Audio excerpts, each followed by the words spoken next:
그들이 가버나움에 들어가니라.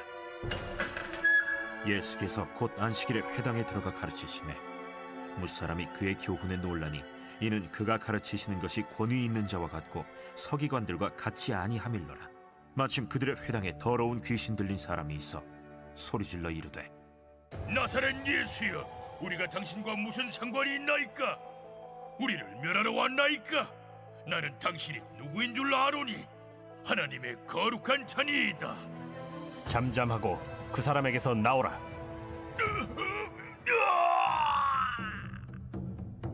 더러운 귀신이 그 사람에게 경련을 일으키고 큰 소리를 지르며 나오는지라.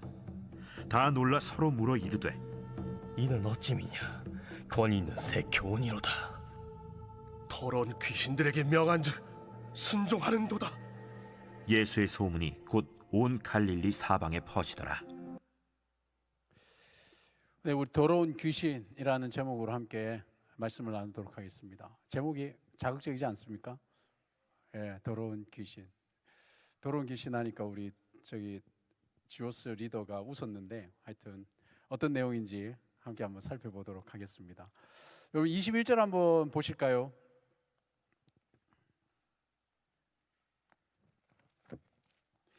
그들이 가버나움에 들어가니라. 그들은 앞에 있는 우리 예수님하고 제자들이겠죠. 가버나움은 어떤 동네라고 기억하고 있습니까? 어촌이라고 말씀드렸죠. 어촌의 그 시골인데 가버나움에 들어갔습니다. 예수께서 곧 안식일에 회당에 들어가서 가르치심에 우리가 이제 이 예수님께서 안식일에 회당에 들어가셔서 뭘 가르쳤는지는 알기가 힘듭니다. 내용은 없지만. 그런데 이 안에 들어가서 뭘 하셨는지 유추할 수 있는 것은 한번 들어보실래요? 누가복음 4장 14절입니다. 4장 14절 한번 펴주시겠습니까? 누가복음 4장 14절. 성경 있으신 분들은 성경 펴주시고요. 누가복음 4장 14절 제가 읽어드릴게요. 예수께서 성령의 능력으로 갈릴리에 돌아가시니 그 소문이 사방에 퍼졌고 친히 그 여러 회당에 가르치심에 뭇 사람에게 친송을 받으시더라. 같은 본문 같죠. 그런데 이 누가는 의도적으로 예수께서 갈릴리에 들어가서 하고 있는 이 회당의 작업을 조금 이 앞부분에 배치를 했습니다. 그 내용을. 예, 그래서 회당에 들어가서 왜 들어갔는지를 강조하기 위해서 좀 앞부분에다 내용을 배치를 했거든요. 그래서 16절 이하에 보시면 예수께서 그 자라신 곳 나사렛에서 안식일에, 이게 중요한 표현입니다. 늘 하시던 대로 회당에 들어가서 성경을 읽으려고 서심해. 여기에서 이제 회당에서 하는 일을 우리가 유추해 볼 수가 있는 겁니다. 이 유대인들 남자들 같은 경우에는 회당에 들어가서 그 성경을 읽고 가르칠 수 있는 그런 것을 할 수가 있었는데 그 힌트가 여기에 있는 거죠. 늘 하시던 대로. 그러니까 예수께서 회당에 들어가셔서 안식일에 성경을 이제 들고 읽으셨다라는 겁니다. 그렇죠? 근데 마가복음에는 거의 최초의 행동처럼 보여지거든요. 어찌됐건 이렇게 교차해서 비교해 보면 여기에서 뭘 하셨을까 싶은데, 근데 이 17절의 말씀을 보면 이사야의 글을 읽었다고 하십니다. 그리고 탁 펼치시고 난 다음에 주의 성령이 내게 임하셨으니 이는 가난한 자에게 복음을 전하게 하시려 하고 내게 기름을 부으시고 나를 보내사 포로된 자에게 자유를, 눈먼 자에게 다시 보게 함을 전파하며 눌린 자를 자유롭게 하고 주의 은혜의 해를 전파하게 하려 하심이더라 하고 책을 탁 덮으셨습니다. 20절에 보니까 그 맡은 자에게 주시고 앉으시는 회당에 있는 자들이 다 주목하여서 본 거예요. 이게 회당에서 유대인 남자들이 했던 활동들인 겁니다. 제가 왜 저걸 읽었을까? 그 읽은 말씀에 대해서 전해줄 수 있는, 설명해 줄 수 있는 그걸 할 수가 있었거든요. 그런데 예수님이 이렇게 말씀하신 겁니다. 21절에 이 글이 오늘 너희 귀에 응하였느니라 이렇게 표현하는 거죠. 그게 뭡니까? 이 이사야에 예언되어 있는 그 사람이 바로 나다라고 말씀하는 거예요. 너희 귀에 응했다라는 것은 너희가 듣고 너희가 보는 것이 나다. 말씀이 지금 내게 응했다라는 걸 알 수가 있습니다. 다시 한번 우리 마가복음 1장으로 돌아와 보시면 그 21절에 회당에 들어가서 어떤 내용을 하셨는지는 모르겠지만 회당에 가셨을 때는 이런 일들이 회당에서 벌어진다라는 것을 우리가 이 사복음서상에서 확인할 수가 있습니다. 자, 그런데 22절입니다. 무사람이 그의 교훈에 논란이 이는 그가 가르치시는 것이 권위 있는 자와 같고 서기관들과 같지 않았다라는 거죠. 예수님이 아까 전에 우리가 이사야서 말씀을 읽는 장면을 우리가 잠깐 살펴봤잖아요. 그런데 그렇게 말씀을 선포하시는 그의 모습이 누구와 같지 않았다는 겁니까? 서기관들과 같지 않았다는 겁니다. 어떤 면에 있어서 같지 않았을까요? 같지 않다는 게 아니라 같지 않았단 말이에요. 어떤 면에서 같지 않았을까요? 왜 웃고 그래? 그 웃음은 비웃음 같은데. 아니에요. 권위 있는 자 같았다라는 겁니다. 예수님의 이 말씀을 전하는 것이 그럼 서기관들은 권위가 있었을까요? 없었을까요? 비교가 되겠죠. 예수님은 서기관들과 같지 않게 권위가 있었다라는 겁니다. 근데 이 권위라는 것은 엑수시아라는 단어인데 이게 이렇게 접두하고 합쳐져 있거든요. 그 단어가 엑스라는 단어와 우시아라는 단어가 이렇게 합쳐져 있는데, X라는 것은 이제 우리로 치면은 영어로 치면 from인 겁니다. 그래서 뭐뭐로부터, 그 다음에 우시아는 권위를 얘기하는 겁니다. 본질을 얘기하는 겁니다. 그러니까 이 권위라는 것은 뭐냐면 본질에서 나오는 것, 이게 권위라는 거죠. 그의 존재에서 나오는 것, 이게 권위라는 겁니다. 그러니까 본질적인 존재에서 나오는 것이 그게 권위라는 거예요. 그래서 이게 참 어렵죠. 우리도 좀 권위가 있었으면 좋겠는데, 그 권위라는 것을 오늘 성경에 있는 22절을 빗대어 볼 때 그 권위는 실제로 인위적으로 만들어진다기보다는 우리가 갖고 있는 이 존재, 본질, 여기에서 드러나는 것이 바로 권위라는 겁니다. 그래서 이제 그러면 예수님의 이 존재의 본질은 무엇인가 라고 우리가 물어봐야 되겠죠. 왜 예수님은 서기관들과 같지 않았다라고 그 회당에 있는 사람들은 판단을 했을까라고 했을 때, 예수님의 존재의 본질이라는 것은 인격과 말씀이라고 우리가 볼 수 있는 겁니다. 그러면 그 말씀이 어떠했기 때문에 이런 역사가 일어났을까요? 말씀의 특징이 있습니다. 우리 히브리서 4장 12절 한번 찾아보시겠습니다. 히브리서 4장 12절 제가 읽어드리겠습니다. 히브리서 4장 12절 찾으시는 게 제일 좋고요. 찾아서 체킹해 놓는 게 제일 좋고요. 제가 읽어드리겠습니다. 하나님의 말씀은 살아있고 활력이 있어 좌우의 날선 어떤 검보다도 예리하여 혼과 영과 관절과 골수를 찔러 쪼개기까지 하며 또 마음의 생각과 뜻을 판단하나니. 아멘입니다. 지은 것이 하나도 그 앞에 나타나지 않음이 없고 그 말씀 앞에 나타나지 않는 게 없다는 거죠. 우리의 결산을 받으실 이의 눈앞에 만물이 벌거벗은 것 같이 드러난다. 이게 이렇게 말씀의 권위가 이런 겁니다. 우리의 숨긴 것까지 드러나는, 우리 여기 보니까 예리하여서 혼과 영과, 혼은 뭡니까? 사람의 이 내적인 부분인 거잖아요. 영은 뭡니까? 영은 영적인 부분을 얘기하는 거죠. 골수는 뭘까요? 골수라는 것은 우리 내면 안에 있는 생명을 이루어가는 어떤 거잖아요. 여기 우리 생물 전공하시는 분 있지 않습니까? 그게 골수 아닙니까? 관절은 뭡니까? 관절은 우리의 신체에 가까운 내적인 어떤 부분이 되는 거죠. 육체적인 부분이 관절인 겁니다. 여러분, 이 하나님의 말씀은 우리의 영혼과 내 육체와 내 내적인 부분과 내적인 안에 있는 생명과 관련되어 있는 것까지 찔러 쪼개기까지 날카롭고, 그분의 말씀은 그렇게 힘이 있고 능력이 있다는 것이 오늘 히브리서 4장 12절 말씀인 겁니다. 그러니까 우리가 살아있는 말씀을 듣게 되면 불편한 겁니다. 말씀이 불편한 것은 어떤 의미에서는 두 가지 작용 중에 하나인 겁니다. 내가 살아있다라는 것을 반증하는 것이고, 말씀이 불편한 것은 내가 죽어있다라는 것을 드러내는 겁니다. 말장난이 아니라 진짜입니다. 여러분, 말씀을 들을 때 우리가 왜 불편합니까? 내 영이 살아있기 때문에 불편한 겁니다. 근데 말씀이 왜 불편합니까? 내 영이 죽어있기 때문에 듣기 싫은 겁니다. 그래서 듣고 싶지가 않은 겁니다. 그 말씀을 물론 이제 예수님이 하셨으면 더 좋았겠지만, 그러나 우리가 성경을 통해서 역사를 알 수 있지 않습니까? 예수님이 복음을 증거하셔도 안 들을 사람은 안 들었다. 오늘 이 자리에 우리가 같이 예배를 드리면서 하나님의 말씀이 선포되어질 때에 그것을 말씀으로 듣느냐 아니면 사람의 소리로 듣느냐, 살아있는 우리의 영을 가진 사람들은 하나님의 말씀으로 듣는 거죠. 그래서 이 말씀이 불편한 겁니다. 여러분, 그러면 말씀이 불편한 게 본질일까요? 아니면 이 말씀이 우리 삶 속에 능력이 되는 게 본질일까요? 오늘 이 회당에 있는 사람들은 어떻게 놀랐는지는 잘 모르겠지만 여기에 말씀이 불편한 사람이 있었습니다. 그게 누구다? 23절을 보시겠습니다. 마침 그들의 회당에 더러운 귀신 들린 자가 사람이 있어 소리질러 이르되 라고 되어 있어요. 여기 이 회당 안에 더러운 귀신 들린 사람이, 사람은 사람인데 누가 있었다고요?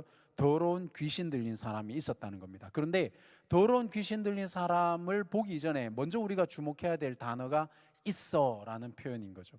우리말은 이 시제라든가 이런 부분들이 조금 다르기 때문에 이 느낌을 좀 잘 살리지는 못합니다.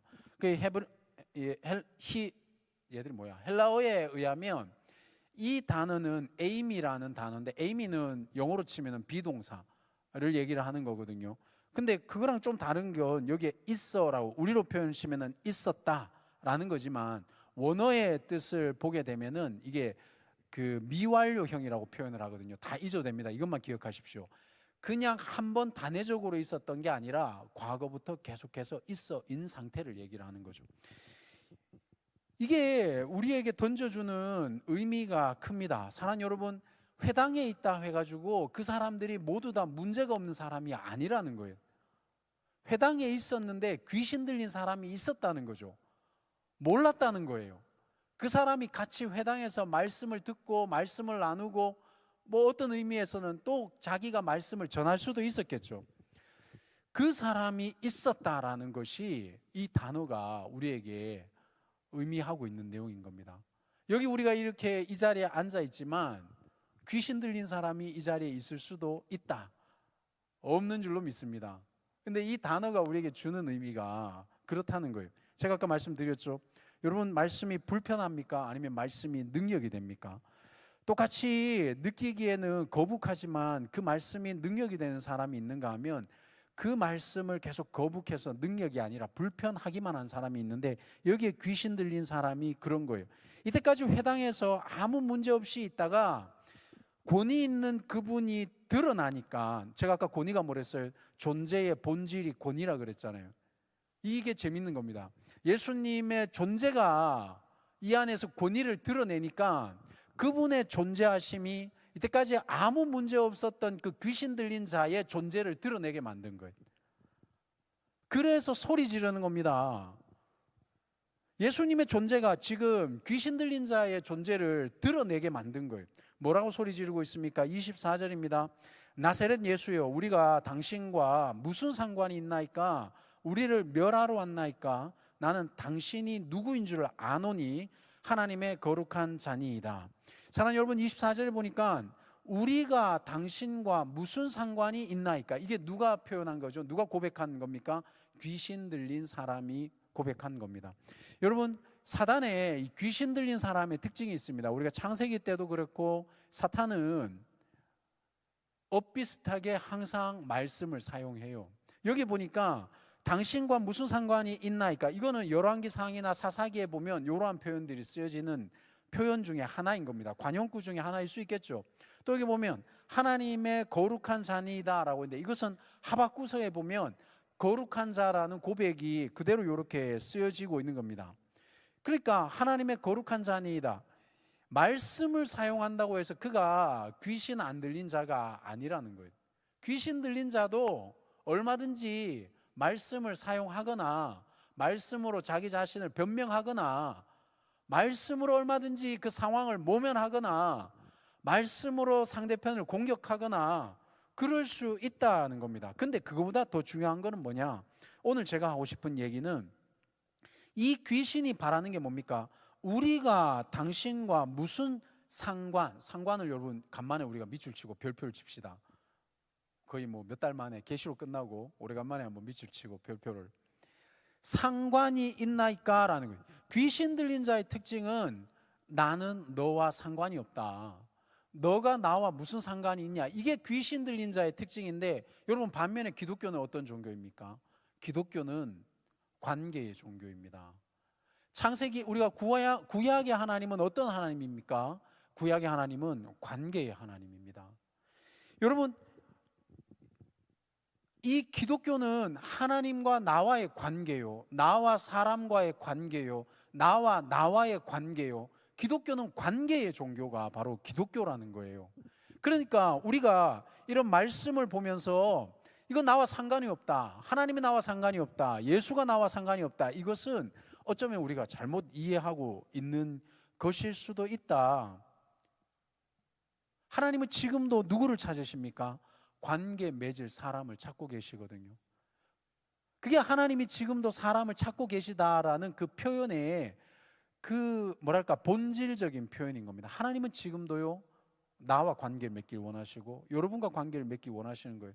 여러분, 이 창세기에서 가인이 죄짓고 난 다음에 하나님이 이렇게 찾아오셨을 때 그 가인 해코지 하려고 찾아오셨겠습니까? 언제나 죄 지은 자들은 하나님을 회피하려고 하고 하나님과 관계 맺기를 거북해하고 하나님을 등 돌리려고 하죠. 관계를 깨트린단 말이에요. 사단이 노리는 것도 뭡니까? 관계를 깨트리는 거예요. 근데 오늘 이제 대표 기도해 주신 분이 기도 너무 은혜 가운데 감사한데 뭐라고 얘기했습니까? 대표 기도해 주신 분이 오늘 관계에 대해서 얘기를 해줬잖아요. 우리가 이런 죄의 상태임에도 불구하고 하나님께서 우리를 찾아오신 것, 이게 뭡니까? 관계의 하나님, 관계의 하나님. 관계라는 것은요 질서를 얘기하기도 하는 겁니다. 이따가도 얘기를 하겠지만 질서라는 것은 선입니다. 선. 이거 선 넘네. 그 관계가 깨진 거예요. 이게 우리가 이 선을 안 넘어야 되는데, 하나님과의 관계에 있어서 인간이 선을 넘게 될 때 그때 문제가 생기게 되는 거죠. 그리고 또 이 더러운 귀신, 이 귀신이 나와 무슨 상관이 있나이까 라고 말을 했을 때, 이때 우리가 또 기억해야 될 건 뭐냐면 이게 바로 자신의 불신앙적인 모습이라는 것을 기억을 해야 되는 겁니다. 여러분 한번 생각을 해보십시오. 내가 죄를 짓고 있는데 나는 죄인은 아니야. 논리적으로 말이 됩니까? 말이 안 됩니까? 나는 구원받은 사람이지만 죄인은 아니야. 설교를 들으면 아는 내용이지만 나는 적용은 안 해. 이게 논리적으로 말이 됩니까? 안 됩니까? 또 교회는 다니지만 내 삶의 삶과는 별개야. 이게 논리적으로 말이 됩니까? 안 됩니까? 나는 모태신앙이지만 체험은 없어. 이게 논리적으로 말이 되나요? 안 되나요? 그게 바로 지금 귀신이 하는 얘기와 본질적으로는 별반 차이가 없다는 겁니다. 여러분, 우리가 예수를 믿는다는 것, 하나님과 관계를 맺는다는 것, 내가 구원을 받았다라는 것은 그분과 상관이 없는 존재가 아니다. 우리는 상관이 있는 사람들이라고요. 근데 어떻게 상관이 있는 사람이 구원을 받았는데 구원받은 자의 삶을 안 살 수가 있습니까? 그죠? 이거는 다르게 표현을 하면 나는 하나님하고 상관은 없어. 교회는 다니지만 상관은 없어. 귀신 들린 자의 표현과 본질적으로 다르지가 않다라는 거죠. 그런데 이 귀신 들린 자가 또 뭐라고 얘기합니까? 24절에 보시면 나는 당신이 누구인 줄 아노니 라고 이렇게 표현을 했어요. 심지어 이렇게 고백합니다. 하나님의 거룩한 자니이다 라고 고백을 하는 겁니다. 여러분, 아는 것과 내가 관계를 맺는 것은 다른 얘기입니다. 안다고 하나님의 백성이 아니요. 이 아는 것이 예수님과 관계가 있느냐, 하나님과 관계가 있느냐,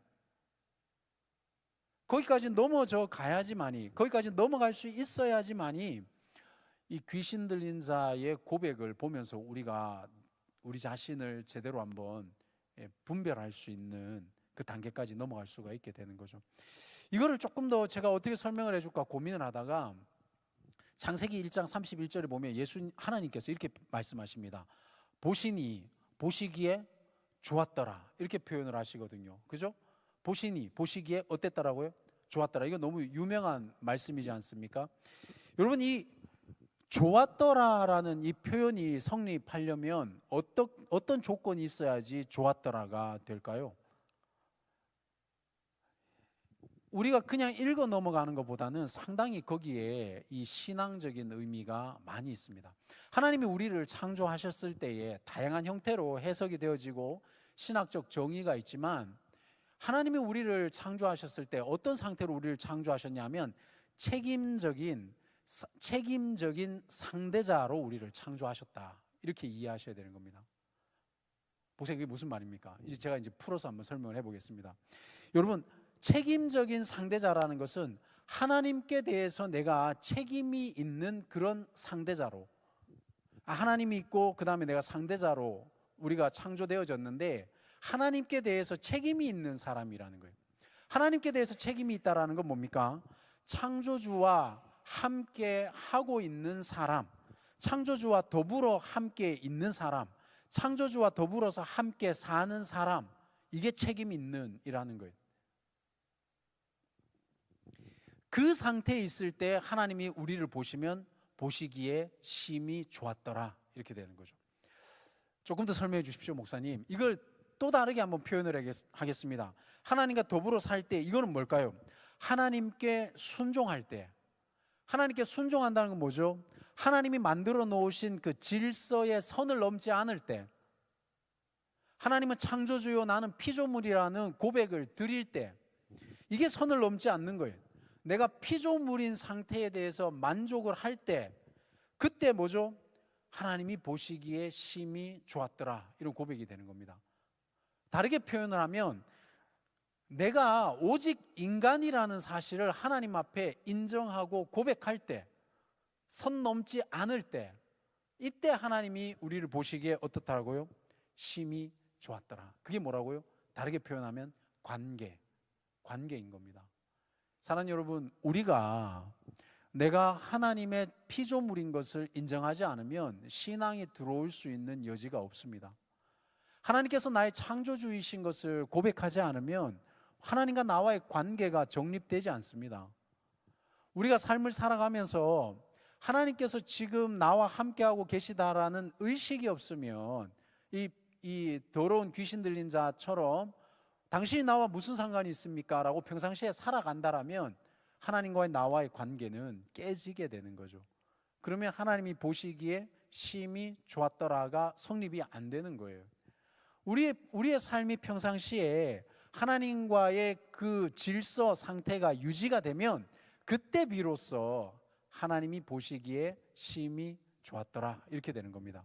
그러면 조금 전에 기도만 놓고 보더라도 비록 우리가 연약해서 넘어질 수 있고 죄질 수 있고 실수할 수 있겠지만, 우리가 하나님과 관계를 맺고 있는 한 하나님이 보시기에 심히 좋았더라. 근데 여기 이제 또 늘 반복되지만 초등학생, 중학생 같은 질문을 던지죠. 그러면 죄 짓고 회개하면 됩니까? 그건 질서를 넘는 행동이라고요. 사도 바울이 우리가 로마서 때 뭐라고 얘기했습니까? 그렇다고 우리가 하나님의 은혜를 남용하는 겁니까? 그러면 선을 넘는 거죠. 하나님이 보시기에 껄쩍지근하더라. 좋지 않은 상태가 되는 겁니다. 한 일주일을 우리가 한번 되돌아봅시다. 하나님 앞에 우리가 선을 넘은 게 있는가? 그 선 안에 있을 때 하나님이 보시기에 심히 좋았더라. 근데 선을 넘는 행위는 뭡니까? 내가 연약하거나 죄짓거나 넘어질 때마다 우린 뭐라고 얘기하는 겁니까? 하나님이 어디 계셔? 하나님 나와 무슨 상관이 있어? 이런 저주에 가까운 말을 할 때 하나님이 보시기에 가슴 아프죠. 근데 그게 이제 귀신 들린 자들의 얘기와 비슷하다라는 겁니다. 여러분, 이 관계를 맺기 위해서 우리가 어떻게 해야 되겠습니까? 1장 15절을 한번 보시겠습니까? 한 3주 전의 얘기인데, 관계를 맺기 위해서 우리가 해야 되는 게, 그래서 이 말씀이 나온 겁니다. 하나님 나라가 가까이 왔기 때문에 회개하고 복음을 뭐 하라고요? 믿으라라는 겁니다. 여러분, 회개하고 믿는 것이 하나님과의 관계, 선을 넘지 않고 하나님이 보시기에 심히 좋은 상태로 우리가 돌아갈 수 있는 유일한 근거가 여기에 있는 겁니다. 근데 여기에 이제 23절에 더러운 이 귀신 들린 자 앞에 수식어가 있습니다. 어떤 상태라고요? 더러운, 이렇게 되어 있어요. 24절에 보면 예수님에 대해서 귀신 들린 자가 뭐라고 얘기합니까? 거룩한 자라고 표현을 하는 겁니다. 이 더럽다라는 것은 거룩한 상태와 본질적으로 대칭되는 상태인 것을 우리가 알 수가 있죠. 그죠? 더러운 상태인 거예요. 더러운 상태. 그러니까 거룩한 상태와는 구분되는 본질적 영적인 특성이 있는 상태가 뭐라고요? 더러운인 겁니다. 더러운. 여러분이 더러운이라는 것을 오늘은 요 정도 선에서만 설명을 드리겠지만, 여기는 분명히 귀신 들린 것도 있고 그렇습니다만은 제가 그 얘기는 오늘 하지는 않겠습니다. 그건 이제 뭐 다양한 해석들이 존재하기 때문에 오늘, 그런데 여기에서 더럽다라는 것을 우리가 영적인 부분도 있지만 조금 몇 가지 부분만 제가 좀 다루도록 하겠습니다. 첫 번째 기억해야 되는 것은 뭐냐? 더럽다라는 것은요, 본질적인 우리의 영적 상태를 얘기하는 게 더럽다는 겁니다. 그럼 본질적인 우리 영적 상태가 뭡니까? 여러분, 거룩의, 레위기에 나오는 거룩의 뜻이 뭡니까? 거룩의 의미가 뭡니까? 거룩은 구별이라 그랬죠. 거룩은 분별하는 게 거룩이라고 표현되지 않았습니까? 그죠? 이건 이제 우리가 어렵지 않게 알고 있는 얘기죠. 그러면 더럽다는 건 뭡니까? 더럽다는 것도 영적인 의미에서는 구별되어 있는 겁니다. 더럽다는 것은요, 영적인 이 거룩한 것만 구별되어 있는 게 아니라 더러운 것에서도 이것도 본질적으로는 구별이 되어 있는 겁니다. 왜 그렇습니까? 더러운 곳에서는 영적인 체험이 없기 때문에 그렇습니다. 더러운 것과 거룩한 것은 분명하게 구별되어 있다는 것을 여러분 이해하셔야 되는 겁니다. 그렇기 때문에 우리가 하나님의 전이 우리의 몸이잖아요. 이 거룩한 전에 우리가 더러운 것들을 채워놓고 난 다음에 성령 충만하지 않다라고 얘기를 하는 것은 맞지 않죠. 그런데 안타까운 것은 왜 그런지 모르겠지만, 이런 영적인 얘기를 할 때마다 우리가 긍정적인 것에 집중하는 게 아니라 두렵고 겁나는 것에 자꾸 집중을 하거든요. 여러분, 더러운 게 중요한 게 아니라 우리는 어디에 더 집중해야 될까요? 거룩한 것에 집중을 해야 됩니다. 귀신이 아니라 우리는 성령에 집중을 해야 되는 겁니다. 내가 만일에 죄 짓고 있으면 여러분, 죄 짓는 것에 집중하는 게 아니라 성령에 집중해야 됩니다. 죄 고백에 집중하고 하나님의 거룩하심에 집중하는 것, 이게 하나님의 말씀이 우리에게 주신 본질이다, 저는 그렇게 생각을 하는 거죠. 왜 그렇습니까?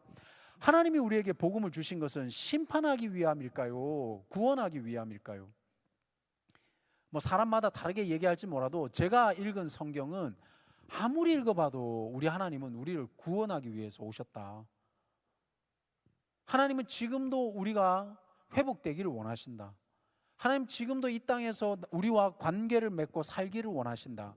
그런 하나님이 이런 귀신들이라든가 이런 영적인 작용들을 볼 때마다 이게 뭐라고 표현해야 될까? 교회나 무당이나 별반 차이가 없는 그런 얘기를 하면 안 된다고 저는 생각을 하는 거죠. 왜 귀신을 두려워합니까? 귀신이 물론 우리한테 야, 너나 똑바로 믿어 뭐 이럴 수도 있겠지만, 부끄러운 거지만 그때 여러분 우리에게 믿음이 있어야 된다고요. 그래, 내가 똑바로 못 믿어도 난 예수 믿고 있다. 믿음이 있어야 되는 거예요. 그리고 기본적으로 성령은 인격적인 하나님이시기 때문에 우리에게 해코지하지 않으신단 말이에요. 죄를 드러내는 것과 해코지하는 건 다르잖아요. 겁박하는 것과 우리에게 깨달음을 주는 건 다르잖아요. 여러분, 하나님의 영이 우리에게 깨달음을 주시고 계속해서 우리의 양심을 찌르실 때 그 자리에서 무릎 꿇으셔야 되는 겁니다. 그게 여기에 더러운 이 단어가 가지고 있는 특징 중에 하나인데, 더러운 것은요, 왜 무섭냐? 서서히 오기 때문에, 서서히 우리의 영적인 요소들을 잠식시키기 때문에, 그래서 무서운 겁니다. 그래서 우리의 양심이 깨어있는 한 그때 무릎 꿇을 줄 알아야 되는 겁니다. 하나님의 말씀을 들을 때, 예배를 들을 때, 혹은 누군가의 얘기를 들을 때, 누구가 옆에서 경고해 줬거나 아니면 목장 나눔 속에서 영적 작용이 있을 때, 그때 여러분 그때마다 무릎을 꿇는 것이 이 더러운 귀신 들린 자들의 이 특징 중에 하나인 서서히 나의 영혼이 잠식되는 것을 막을 수가 있다라는 거죠. 여러분, 몇 년 전에 왜 일본에서 방사능 오염수 이렇게 풀었잖아요. 그죠? 그게 우리가 잘 알고 있듯이 이제 북태평양 환류 말도 어렵다. 그래서 이게 미국까지 갔다가 그게 돌아가지고 다시 우리나라 해안으로 오는데 10년 정도 걸린답니다. 그 방사능이 없어졌습니까?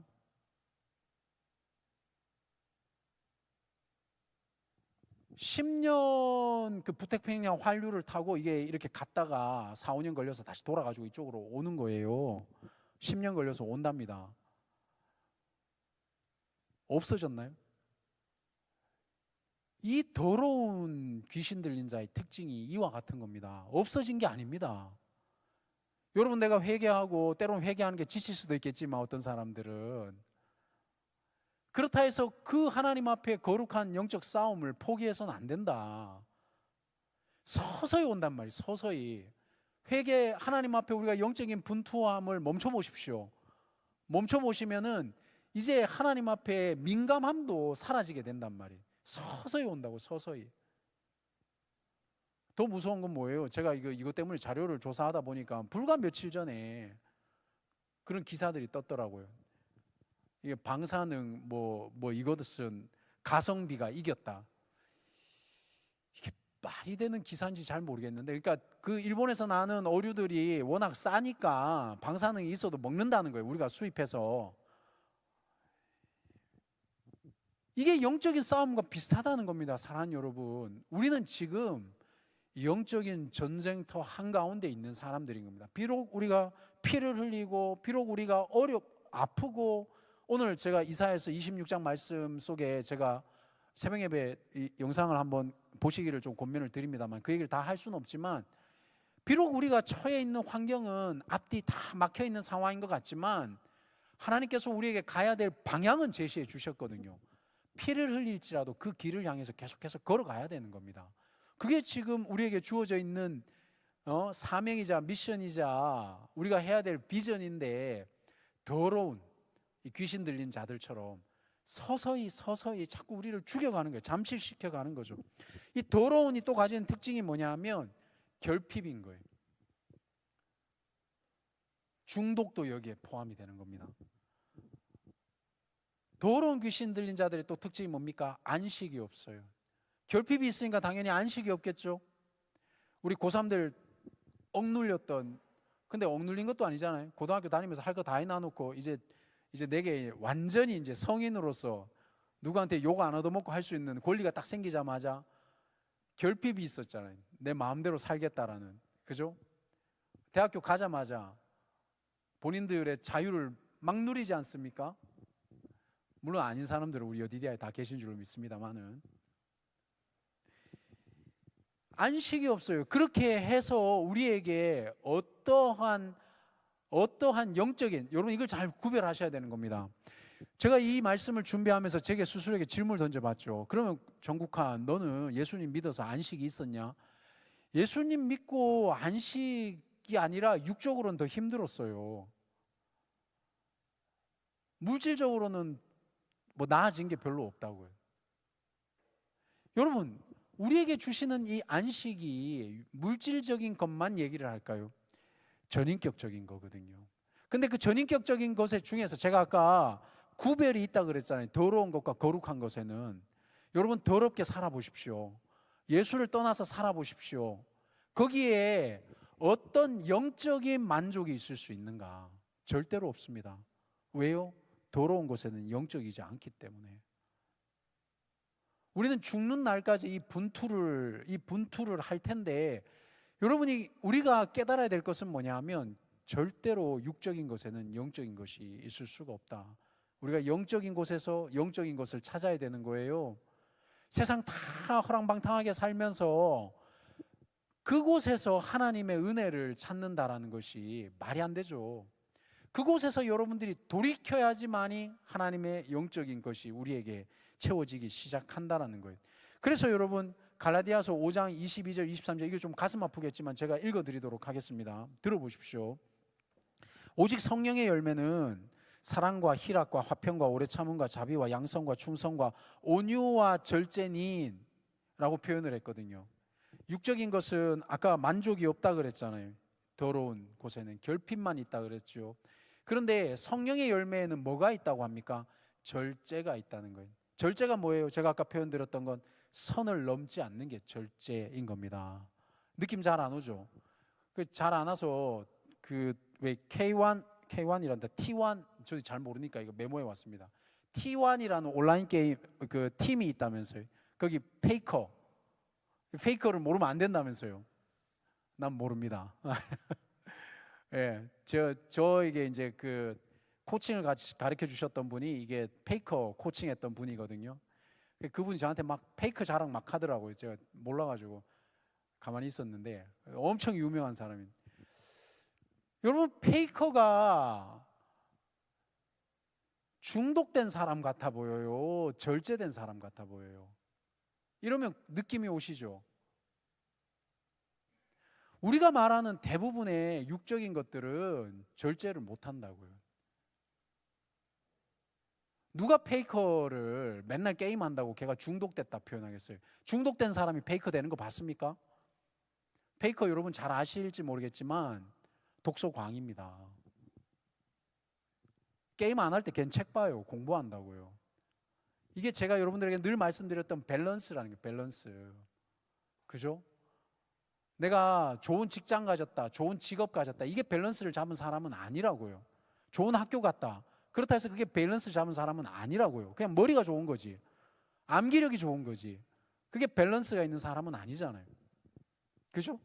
그래서 여기에 보니까 성령의 열매는 절제가 있다는 거예요. 그런데 육체의 소욕은 어떤 일이냐? 분명하다는 겁니다. 들어보십시오. 19절 이하입니다. 음행과 더러운 것과 호색과 우상 숭배와 주술과 원수 맺는 것과 분쟁과 시기와 분냉과 당 짓는 것과 분열함과 이단과, 그러니까 이단에 들어간 거는 이거 육체의 일인 거예요. 투기와 술 취함과 방탕함과 또 그와 같은 것들이라 땡땡땡 이렇게 되는 거죠. 여러분, 이 육체의 일에는 뭐가 없다고요? 절제가 없다는 겁니다. 말씀을 정리하도록 하겠습니다.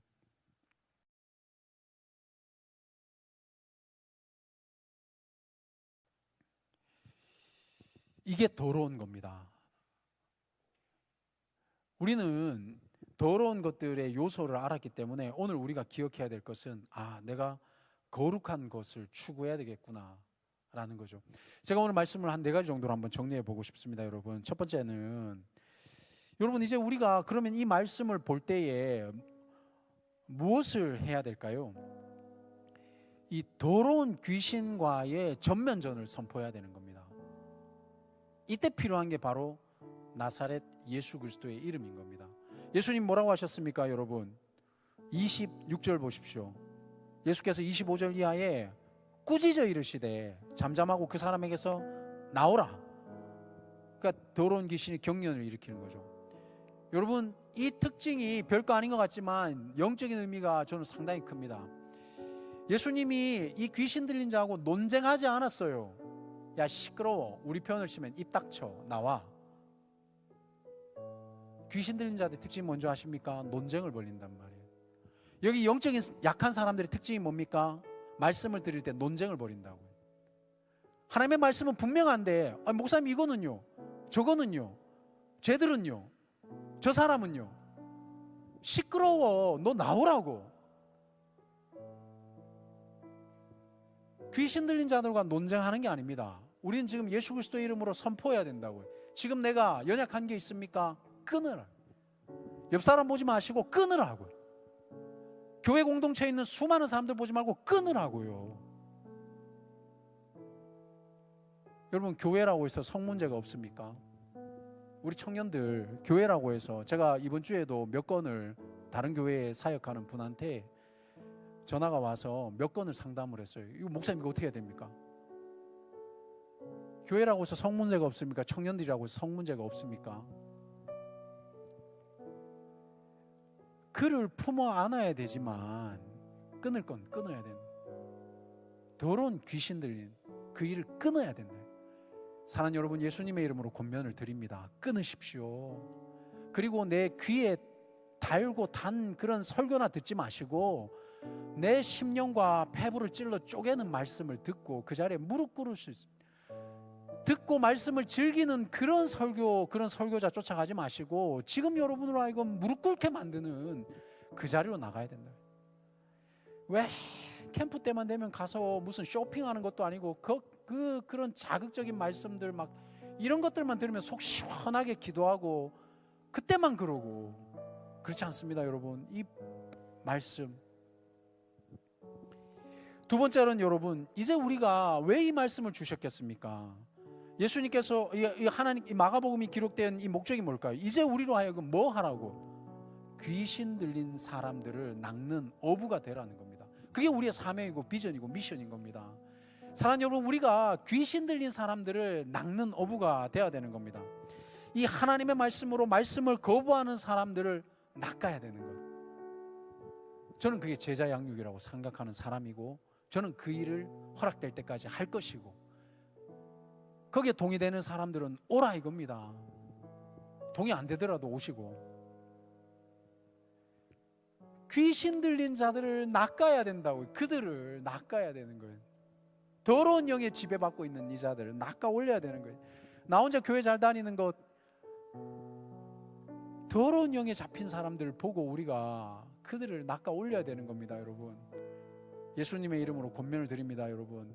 술, 담배 끊으시고, 성적인 죄들을 끊으시고, 우리의 연약한 모든 것들을 끊으시고 예수님 앞에 나아가셔야 되는 겁니다. 물론 한 번에 잘 되지 않습니다. 그러나 전쟁을 멈추지 마시라니. 그리고 세 번째로 여러분, 이 말씀이 우리에게 왜 주어졌을까요? 우리는 이제부터 이 더러운 귀신자가 얘기한 것처럼 당신이 나와 무슨 상관이 있습니까? 영어로 표현하면은 너 나한테 뭘 원해? 이렇게 되어 있어요. NIV 버전에서는. 너 뭘 원해 나한테? 건방지지 않습니까? 여러분, 이제는 우리는 이 더러운 귀신자와 같은 고백이 아니라 우리는 이제부터 예수님과 상관이 있는 삶을 살아야 되는 겁니다. 상관 있는 삶이 뭐예요? 예수님을 부담스러워하는 게 아니라 이제부터 언젠가 제가 설교했던 것처럼 예수님이라면 어떻게 하지? 예수님이라면 지금 내게 뭘 원하지? 그래서 제가 여러분들에게 부탁드리는 겁니다. 뻔히 죽을 길로 가지 마십시오. 죽을 거 뻔히 알면서 죽을 길로 가지 마십시오. 순간의 외로움과 순간의 힘듦을 못 참아서 앞으로도 외롭고 힘들겠지만 죽을 걸 뻔히 알고 그 길로 가지 마시라고요. 우리가 해야 될 이 에너지와 우리에게 주어진 사명과 미션이 얼마나 많은데 평생 우리의 기도 제목이 하찮은 것에 매달려서는 안 되잖아요. 그렇죠? 어제 제자 양육 때 그런 얘기가 나와서 잠깐 나누면 꼭 그러라는 건 아닙니다. 꼭 그러라는 건 아닌데 믿지도 않는 사람하고 사귀어서 결혼하고 난 다음에 죽을 때까지 기도 제목이 이 사람 예수 믿게 해주세요. 차라리 그냥 혼자 사십시오. 농담입니다. 믿는 자와 힘을 합쳐서 우리가 하나님의 일을 하기에도 이 세상이 짧고 그렇게 힘을 합쳐도 될 일도 안 되는 판국에 평생 기도 제목이 아니 믿지도 않는 사람을 거의 8알입니다. 8알. 믿지도 않는 사람 결혼해가지고 교회 오는 경우가 10% 20%입니다. 제 경험상. 평생 기도 제목이 교회 다니게 해주세요. 교회 다니게 해주세요. 지금 우리가 주님의 일을 감당하기도 이 귀신 들린 자들을 이 낚아 올리기에도 우리의 에너지가 부족하고 우리의 정성이 부족한데 이 귀신 들린 사람들의 표현으로 의하면 정성이 부족한데 이 기도 제목이 바뀌어야 되지 않겠습니까? 주님, 제가 진짜 주님 앞에 멋지게 살 테니까 믿음 있는 사람 주십시오. 맨날 믿음 있는 사람 그래 나오고 막상 소개해주면 또 이게 막 키 뭐 이렇게 돈 얼마 학벌 얼마 막 이렇게. 그러니까 여러분 이게 기도 제목을 자꾸 이렇게 사기치지 말라고요. 이게 여러분이 믿음 좋은 사람만 찾는 거 아니잖아요, 솔직히. 그죠? 육적인 것을 많이 찾지 않습니까? 할 일이 많습니다. 진짜 할 일이 많아요. 나중에 진짜 결혼해 보십시오. 믿음 있는 사람끼리 힘을 합쳐도 자식 새끼가 말을 안 들어요. 죽을 것 같다니까 진짜. 지금 할 일이 얼마나 많은데 이게 내 인생을 이 자식 새끼한테 그냥. 결혼 꼭 하십시오. 할렐루야. 기도 제목을 바꾸라고. 기도 제목을. 그죠? 그러니까 죽을 길을 알면서 뻔히 가지 말라고요. 예? 죽을 길을 알면서 우리가 바르게 알아야 된다. 바르게 알아야 된다. 오늘 새벽 마치고 잠깐 그런 이 얘기 할까 말까 고민했는데, 어떤 그 유명한 뭐 이렇게 좀 이름 있는 정치인이 뭐 양 비유를 들었는데, 이거 또 다른 학설이 있거든요. 이제 양들 떼가 있을 때 뭐 앞에 가는 리더 양이 앞서 가다가 낭떠러지에 떨어져서 뭐 이렇게 죽는다고 합니다. 그래서 이제 그 리더가 앞서서 먼저 희생하는 뭐 이렇게 얘기를 하는데, 그거 이제 다른 학설에서는 그 양이요 리더에서 앞에 간 게 아니라 그냥 떠밀려서 가다가 떨어진 거예요. 그냥 재수 없이 죽은 겁니다. 이게 뭡니까? 우리가 우매하면 죽을 길 알면서 떠밀려 가다가 그냥 죽는 거예요. 세상 사람들이 보면 야, 저 사람 대단하다 이럴지 몰라도 그 사람의 인생 하나님은 아시잖아요. 우리 인생, 우리 겉으로 볼 땐 멀쩡해 보여도 하나님 아시고 내가 알잖아요. 그죠? 바깥 사람들이 볼 때는 대단하다, 너 진짜 명문대 다니고 야 이것도 잘하고 저것도 잘하고, 근데 실상은 알고 보니까 떠밀려서 그냥 낭떠러지 떨어져 죽은 양과 똑같은 거예요. 죽을 길을 알면서 그냥 우매하게 살아가면 안 됩니다. 마지막입니다, 여러분. 이제 예수님이 오셨기 때문에 귀신이 왜 이렇게 발작을 했을까요? 슈리크라고 표현을 하더라고요. 왜 소리를 질렀을까요? 빛이 오면 어둠이 물러가는 겁니다. 예수님이 오셨기 때문에 귀신은 소리 지르는 겁니다. 15절 이하에 보면 예수님이 뭐라고 하셨습니까? 하나님 나라가 왔으니까 회개하고 복음을 믿으라 그랬거든요. 그러고 난 다음에 하신 일이 뭡니까? 제자 부르셨죠. 그리고 첫 번째 하신 일이 뭡니까? 회당에 가서 귀신 내쫓는 겁니다. 그럼 똑같습니다. 우리 뭘 해야 되겠습니까? 제자로서 이제 우리가 해야 되는 것은 이 귀신 들린 자들을 낚는 어부가 되고, 귀신을 내쫓고 하나님 나라를 선포하고 회개하고 복음을 믿고 제자를 부르고 귀신을 내쫓고, 이게 내가 해야 되는 일이고 또 우리가 우리 주변에 있는 사람들에게 가르쳐야 되는 일들이다 라는 것, 이게 바로 우리의 사명이고 비전이고 우리가 해야 되는 일이다라는 것. 사랑하는 여러분, 더러운 귀신을 생각하실 때마다 더러운에 탁 꽂히지 마시고 그 너머에 보시면 거룩한 애에 꽂히셔야 되는 겁니다. 귀신이 중요한 게 아닙니다. 성령이 중요한 겁니다. 성경을 이렇게 볼 수 있는 눈이 생기길 우리 주님의 이름으로 축복을 드립니다. 이 시간 같이 한번 잠시 정리하고 묵상하면서 통성으로 기도하는 시간을 가지도록 하겠습니다. 한 10여 초 드리겠습니다. 오늘 말씀 어떠셨습니까? 어떻게 들으셨습니까? 통성을 해야 되기 때문에 반주를 조금 더 흥분시켜 주시면 좋겠습니다. 사랑하는 여러분, 우리는 이제 더러운 귀신과 전면전을 펼쳐야 되는 사람들입니다. 3년 전, 4년 전 똑같은 모습으로 똑같은 그런 피해의식으로 계속 남아있으면 안 된단 말이에요. 이제 우리는 귀신을 낚는 사람들로 되어서 하나님의 말씀을 들고 그곳으로 가야 되는 사람들인 겁니다. 우리 주변에 넘어져 있는 사람들 생각하시고, 또 때로는 넘어져 있는 내 모습도 생각하시고, 이제는 우리 주님이 하셨던 것처럼 우리도 그쪽으로 나아가야 되는 거죠.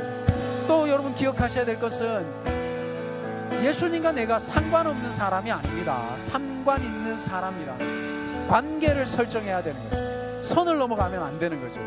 하나님과 우리는 관계 있는 사람이라는 거예요. 이것이 내가 어떤 체험이 있다 없다 이 문제가 아니에요. 지금 말씀을 들으셨잖아요. 이미 여러분들은 상관 있는 사람이 되었다라는 것, 이걸 기억해 주시기를 부탁드립니다.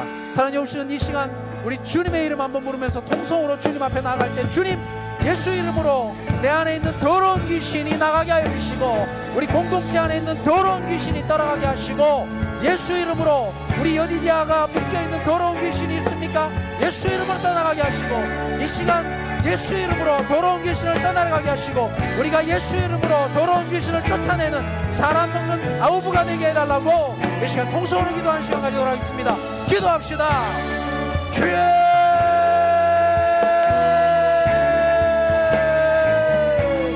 살아계신 하나님, 이 시간 예수님 앞에 나와서 하나님 앞에 말씀을 듣고 예배 자리로 나와 하나님의 이름을 높이며 주님 앞에 나왔습니다. 하나님, 우리는 하나님과 관계없는 사람이 아니오 주님의 이름을 들었던 사람이고, 이제는 주께서 우리를 불러주시고 제자로 불러주시고 사람 낚는 어부로 불러주셨습니다. 이 시간 우리가 예수 이름을 붙들어 말미암아 주님 예수 이름으로 명하노니 우리 안에 더러운 것들 모두 떠나가게 하여 주시고 두려워 떨지 않게 하여 주시길 원하며, 하나님 앞에 있어서 음란과 호색과 하나님 앞에 온전치 못한 것들은 이 시간 예수 이름으로 떠나갈지어다. 주님 이 시간 우리가 연약하고 무너지고 넘어져 있는 자리에서 주님 이름 붙들고 주님 앞에 나가기를 원합니다. 하나님 우리가 무너진 그 자리에서 하나님 이름 붙들고 나가기를 원합니다. 아버지 하나님 우리가 성령의 열매를 사모하게 하여 주시고, 아버지 하나님 주님 아버지 이름을 붙들며 외롭고 힘들고 어려울지라도 하나님 세상과 타협하지 않게 하여 주시고 주님 붙들며 나갈 수 있도록 도와주시기를 간절히 원합니다. 믿음을 가진 사람들이 되게 하여 주시옵소서.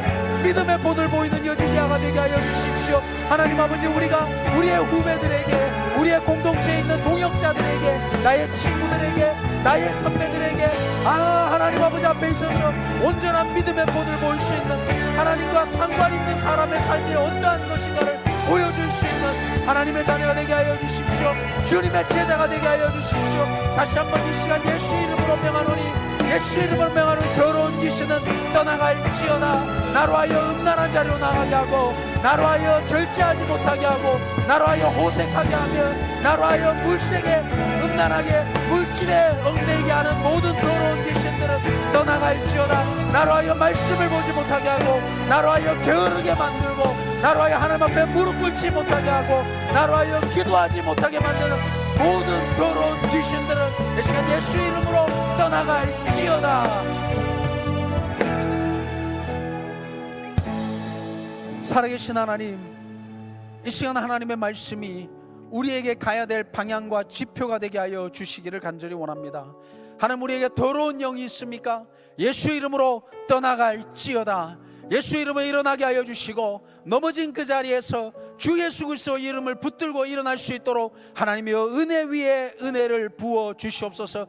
우리의 싸움은 이미 이긴 싸움인 것을 잊지 않게 해주시고, 이 영적인 싸움에서 하나님 때로는 육신이 패배할지라도 그 자리에서 주님 이름 붙들고 날 위해 죽으신 예수 그리스도의 보혈의 피를 덧입어서 하나님 앞에 믿음으로 일어날 수 있도록 우리 여디디아를 붙들어 주시옵소서. 지금은 우리 주 예수 그리스도의 은혜와 하나님의 사랑하심과 성령의 역사하심이 오늘 쓰러지고 넘어진 자리에서 다시 주님과 상관 있는 삶을 살아가기를 사모하고 소망하는 여디디아 머리 위에 지금부터 영원까지 함께 하시길 예수님의 이름으로 간절히 축원하옵나이다. 아멘.